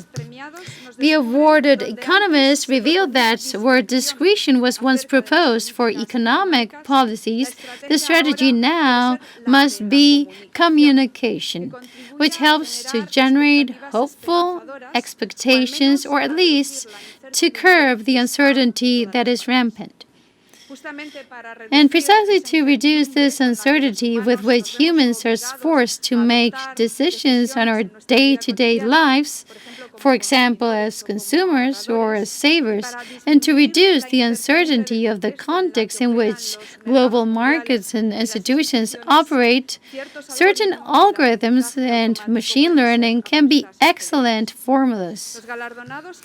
The award winners who have dedicated their lives to studying behavior in the natural world invite us to explore unconventional paths this year, perhaps because extraordinary challenges call for a greater dose of boldness, the boldness that will allow, for example, species of flora and fauna threatened by climate change to recover in the future, or that new treatments for diabetes and obesity will also be useful in combating giants such as Parkinson's disease, Alzheimer's, addictions, and compulsive disorders. Heterogeneous catalysis, which accelerates chemical reactions in nature or industry in a more sustainable and less polluting way, also becomes a powerful metaphor for the transformative potential of science, capable of proposing solutions to achieve the goals we democratically decide upon. Let me conclude by underscoring that this year's laureates show us that it is possible to reconcile the ideal of pure knowledge with the responsibility of contributing to the common good. As one of the laureates said, science cannot limit itself to describing the world. It must imagine how to turn it better. Let me also say that this year the music laureate is particularly well aligned with the other awards. The winner's conception of music as a form of active listening to the environment invites us to an inner transformation, to a more attentive, more respectful form of behavior, more connected to the basics. His music is in line with the spirit of the other winners, understanding in order to transform. Once again, the 17th edition of the Frontiers of Knowledge Awards stands out as an international event for the scientific and cultural community. I'd like to express my deep gratitude to the BBVA Foundation for its unwavering commitment and extremely necessary commitment to science, and for its strong support to the Spanish National Research Council that in turn supports these brilliant scientists and musicians.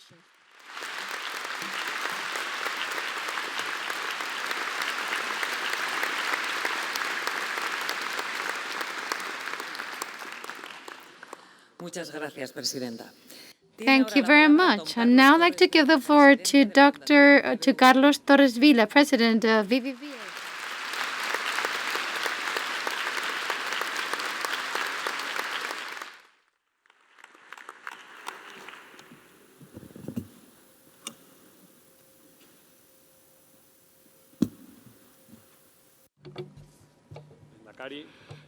Lehendakari, Head of the Provincial Council of Vizcaya, Mayor of Bilbao, President of the General Assembly,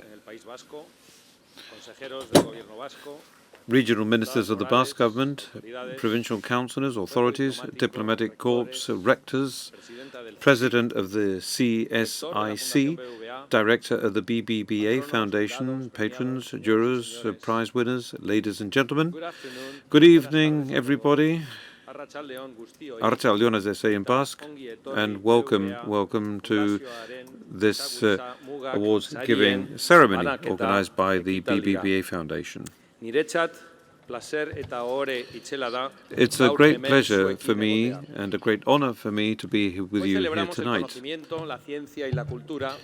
Today we celebrate knowledge, science and culture in this city that symbolizes openness, transformation and commitment to progress.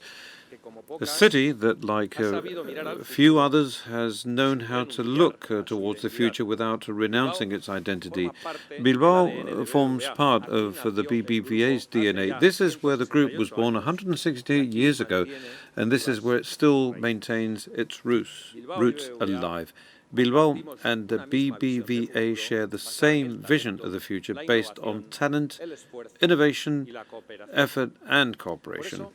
So that's why every year we present these international awards here in Bilbao.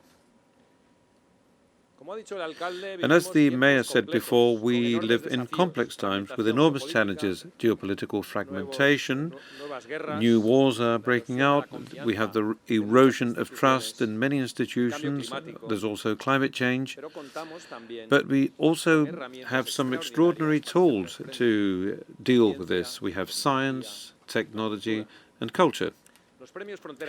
And the Frontiers of Knowledge Awards reaffirm the value of rigorous knowledge and of critical thinking as compasses to guide us in this very uncertain world.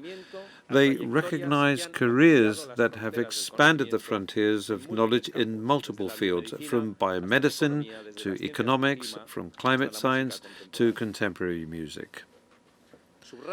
They underline that research is a collective enterprise underpinned by the work of the entire scientific community and reaffirm the interdisciplinary nature of contemporary science, marked by continuous links and collaborations between different areas of knowledge.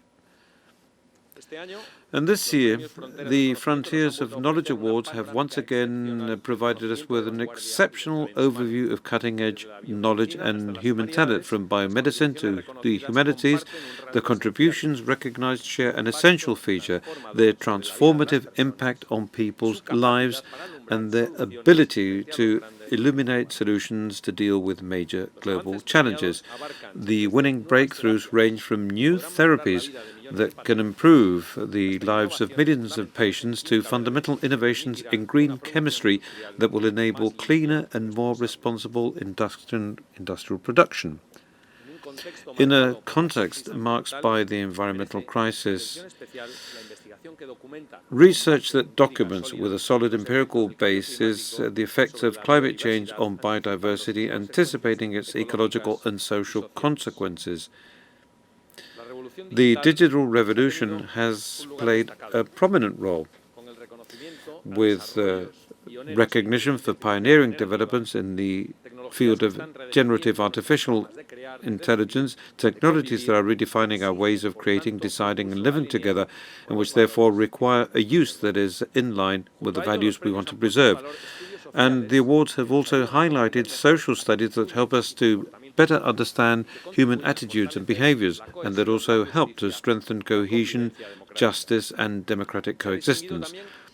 The work of those who have contributed to the design of more effective economic policies adapting to a changing world has also been distinguished. And we have celebrated a lucid and committed philosophical reflection on the role played by science, education and ethics in contemporary societies. All of this without forgetting the universal power of music, as we were able to enjoy last night at the concert, represented in a musical creation that unites cultures, language and sensibilities. Music that breathes with silence, that intertwines nature and spirit, and that reminds us that the universal can also be intimate. But all these achievements have one thing in common, that is, knowledge as a public good without borders, without frontiers. Dear laureates, your achievements inspire us. They show us the extraordinary power of human creativity and perseverance. You have expanded our understanding of the world. You have opened new paths for innovation. You have helped us imagine a better future. Thank you for your contribution to science, culture, and society. Eskerrik asko. Congratulations on this well-deserved recognition. I also extend our deepest gratitude to the international juries that selected you. They have worked with independence and rigor. They have once again shown that knowledge has no borders and that excellence deserves to be recognized and celebrated wherever it comes from.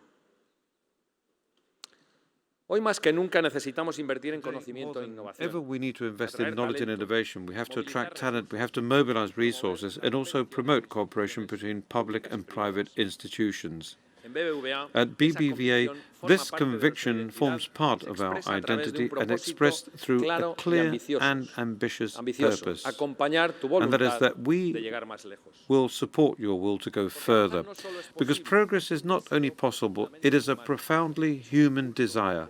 It's an impulse to progress, to improve, to go further, that we all share, that is, people, companies, and institutions. Today, BBVA supports nearly 80 million people in multiple geographies, and we do so through our core business, through lending, which enables us to transform savings into productive investments, and this also allows us to boost the economy and contribute to social development. But we also do so through the determined promotion of knowledge, innovation, and culture. The BBVA Foundation is an essential part of this endeavor. For more than 2 decades, under the intellectual and strategic leadership of its director, Mr. Rafael Pardo, its activities have focused on recognizing, disseminating, and supporting the most valuable knowledge for our society. But in addition to the Frontiers of Knowledge Awards, the Foundation develops an extensive program of scientific research, support for young researchers, publications, and outreach activities. The BBVA Foundation is thus a tangible expression of our vocation to contribute to the common good through knowledge, science, and culture. It is a task that we carry out with rigor, with independence, and the firm will to put the fruits of human knowledge at the service of society. If anything has defined BBVA in its many years of history, it is its ability to put down deep roots wherever it is present, growing in dialogue and commitment with the communities it serves. Communities made up of companies, families, individuals, and public institutions to which we are linked while respecting their economic, social, cultural, and institutional uniqueness. Bilbao and the Basque country represent these roots in a special way and embody values that we feel are our own: effort, innovation, and openness to the world. And it is precisely these values that these awards reflect in a wonderful manner. Every year we hold this very special ceremony here, which pays tribute to such distinguished award winners, and we do so together with Basque institutions whose hospitality, sensitivity, and constant support we would like to express our deepest gratitude. Therefore, Lehendakari, or President of the Basque Country, Deputy General and Mayor, will thank you from the bottom of my heart for your welcome and for the great support you have given this initiative. There's no better place than Bilbao, a city open to the world, to science and progress, to showcase the best knowledge. And I would also like to express my sincere thanks to the CSIC, Spain's leading public institution in science, which for more than a decade has collaborated selflessly with the BBVA Foundation in these awards and in other programs. But I would also like to thank the whole of the Spanish scientific community that participates in this ceremony, with the presence in the audience of some of its most outstanding representatives. And to all of those who have come from different countries to join us today, thank you. Thank you for your presence and your closeness. And of course, to the BBVA Foundation team, who, with their extraordinary level of dedication and demand in pursuit of excellence, make the awards and this celebration possible every year. In a world marked by tensions, uncertainty, and polarization, the values that we're celebrating here tonight, that is rationality, evidence, openness, are more necessary than ever before. Frontiers of knowledge are not just awards. They are bridges between disciplines, between cultures, and between generations. Today we have rewarded knowledge, but above all we have celebrated an attitude, the attitude of those who believe that the future can be better and who work every day to build that future so that we can go further and further. And to finish, I would like to thank you wholeheartedly. Many, many thanks to all the people that have come here tonight. Thank you very much.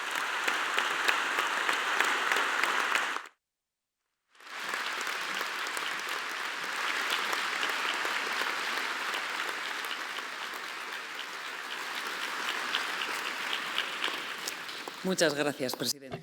Thank you, President. We're honored to close this ceremony with a speech by the President of the Basque Government, Mr. Imanol Pradales, whom I invite to take the stage.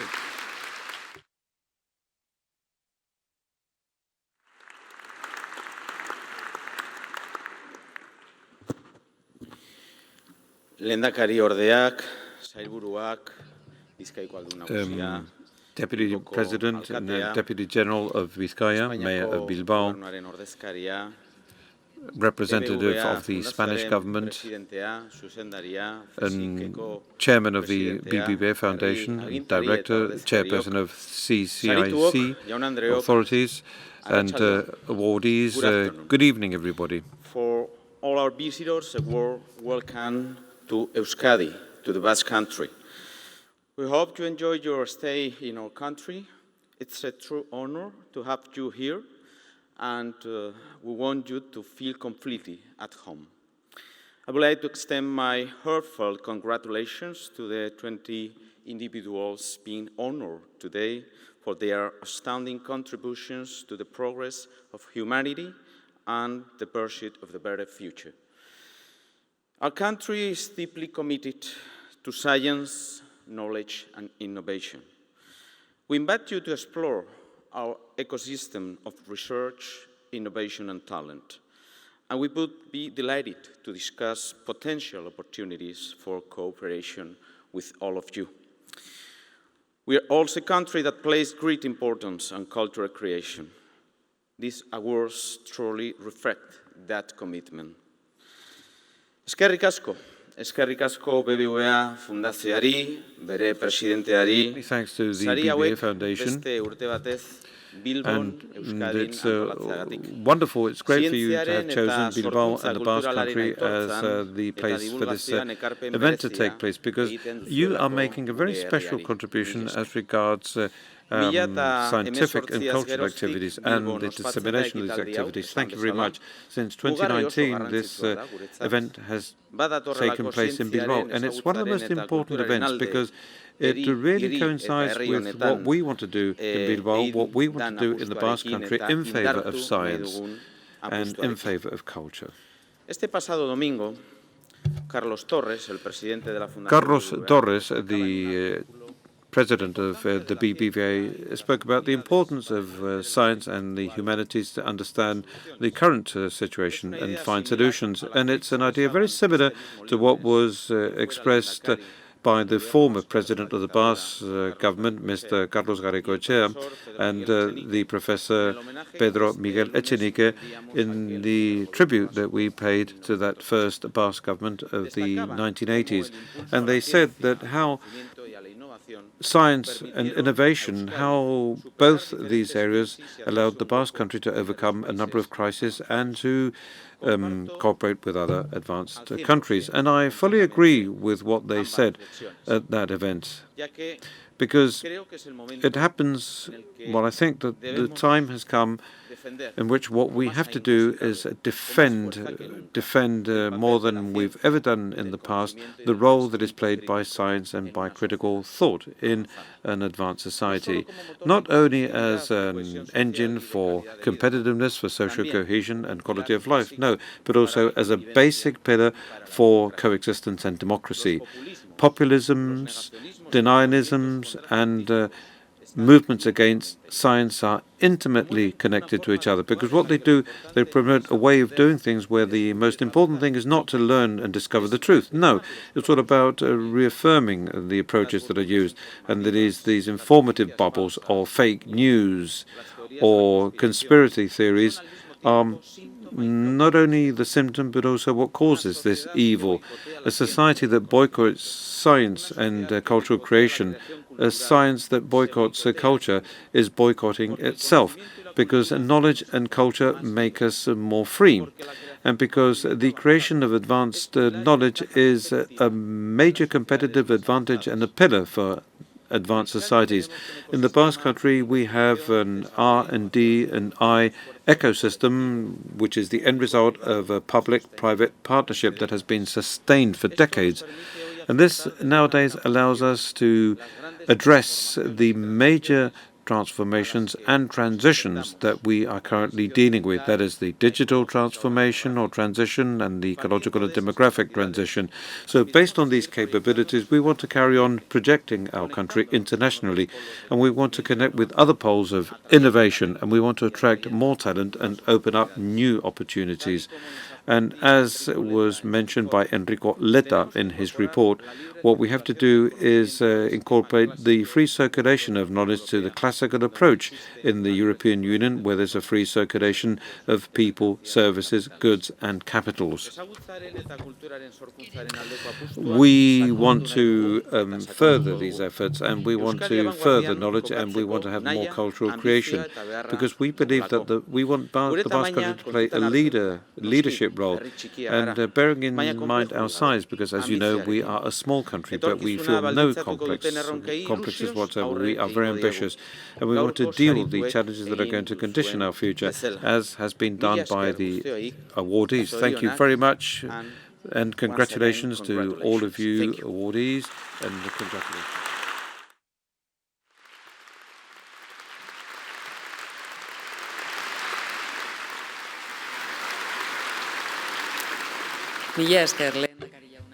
Thanks very much.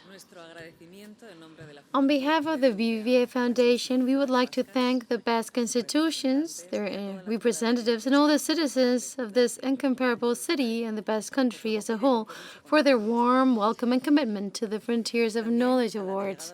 We would also like to thank the government and delegate in the Basque Country, the coordinator and for the environment and urban planning of the Supreme Court and other environmental agents, the rectors and governing bodies of some of our best universities, the director of the State Research Agency, the members of the BBVA Foundation's Board of Trustees, the presidents of the Royal Spanish Physics Society, the Royal Spanish Mathematical Society, the Spanish Scientific Society of Computer Science, the Society of Statistics and Operational Research.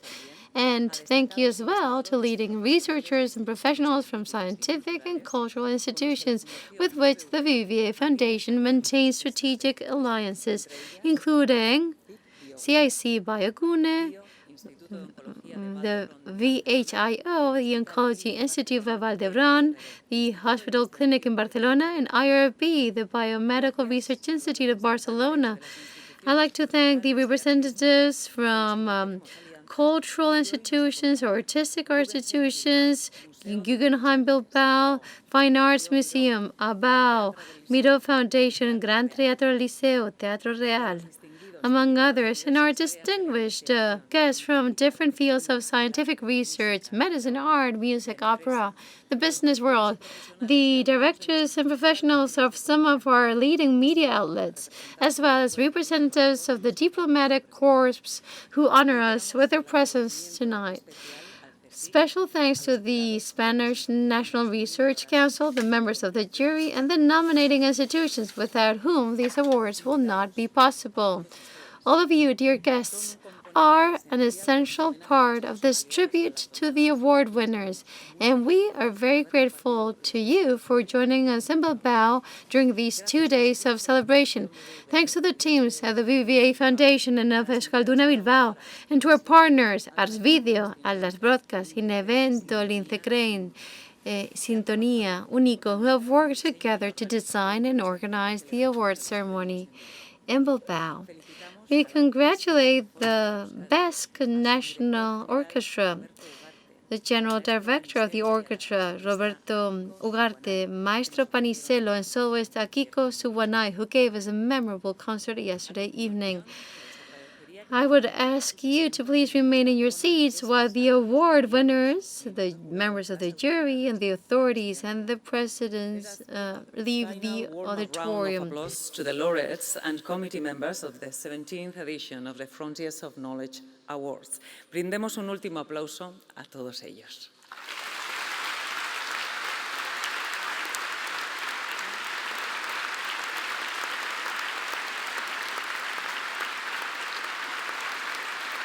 Laureates, you may now leave the stage at your convenience.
Committee members.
Presidencia y autoridades.